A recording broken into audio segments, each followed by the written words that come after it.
ওলি আউলিয়া যারা হক্কানি রব্বানি ওলি, তাদের ক্ষমতা আছে না নাই? অবিশ্বাস করা যাবে? হ্যাঁ অবশ্যই। বর্তমানে বন্ড আছে, আপনি বন্ডকে বন্ড বলেন, যারা শিরিক করে তাদেরকে শিরিক বাদাদি বলেন।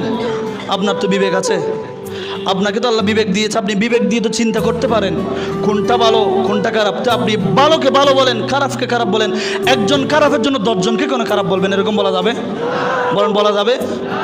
3-4 জুমা আগে বলেছি, ইফতি বাবা, সিরাজ বাবা, হিয়াজুড়ি বাবা, এই বাবা সেই বাবা, এইগুলোর কারণে আপনি কখনো শাহজালালের বিরুদ্ধে কথা বলতে পারবেন?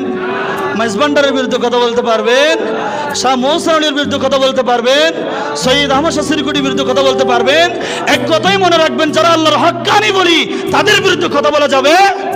আল্লাহ বলছেন, মান আদানি ওয়ালিয়ান ফাকাদ আযানতুহু বিল হারবি।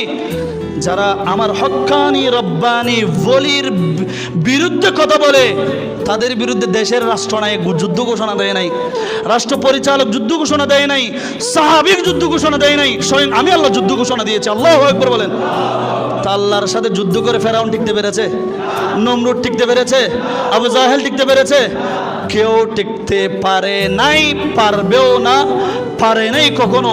সুতরাং আল্লাহর ওলিদের বিরুদ্ধে কথা বলে, বিরুদ্ধে অংশগ্রহণ করে দুনিয়ায় সাময়িক যদি শান্তি পাওয়া যায়, কিন্তু আখিরাতে কোনো শান্তি পাওয়া যাবে?